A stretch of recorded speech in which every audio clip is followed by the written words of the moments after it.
बाबा बर्फानी की पवित्र अमरनाथ यात्रा का शुभारंभ घाटी में हर हर महादेव और बम बम भोले के जयकारों की गूंज सुनाई दे रही है। बाबा बर्फानी की उतारी गई भव्य आरती वैदिक मंत्रोच्चारण के बीच में लगा श्रद्धालुओं का तांता।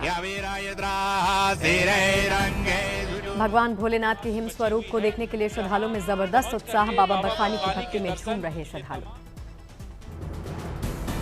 38 दिन तक चलेगी बाबा अमरनाथ की पवित्र यात्रा। पवित्र गुफा के दर्शन करने के लिए देश के कोने कोने से पहुंचे श्रद्धालु। बालटाल से 10,000 से ज्यादा श्रद्धालुओं को अमरनाथ यात्रा के लिए किया गया रवाना। शिव की महिमा का गुणगान कर रहे तमाम श्रद्धालु।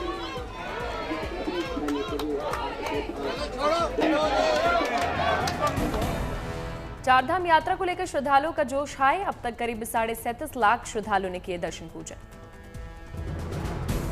केदारनाथ धाम बना श्रद्धालुओं की पहली पसंद। अब तक 13.5 लाख के करीब श्रद्धालुओं ने केदारनाथ धाम में लगाई हाजिरी। बद्रीनाथ धाम में भी आस्था का मेला। अब तक करीब 11 लाख भक्तों ने लगाई हाजिरी। गंगोत्री धाम में 6 लाख के करीब श्रद्धालुओं ने किए दर्शन पूजन। यमुनोत्री धाम में पहुंचे 5.5 लाख से ज्यादा तीर्थयात्री। सिखों के पवित्र हेमकुंड साहिब में भी श्रद्धालुओं का तांता। अब तक करीब 2 लाख श्रद्धालुओं ने टेका मत्था।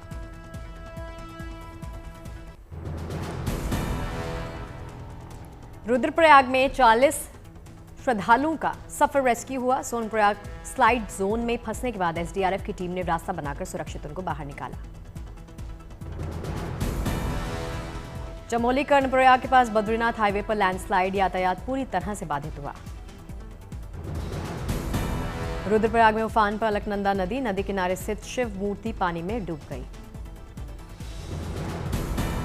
रुद्रप्रयाग की प्रसिद्ध कोटेश्वर गुफा जलमग्न। शिव गुफा के अंदर पहुंचा पानी।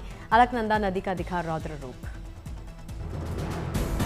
रुद्रप्रयाग में अलकनंदा नदी के किनारे स्थित लोगों को सावधान रहने की सलाह दी गई। भारी बारिश के बाद बढ़ा नदी का जलस्तर।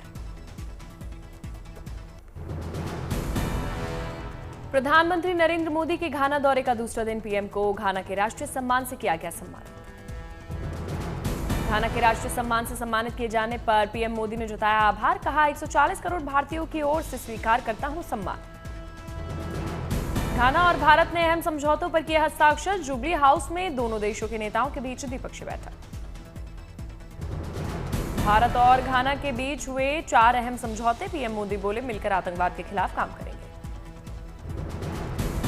घाना के बाद 4 देशों की यात्रा करेंगे पीएम मोदी। ब्राजील में ब्रिक्स सम्मेलन में लेंगे हिस्सा।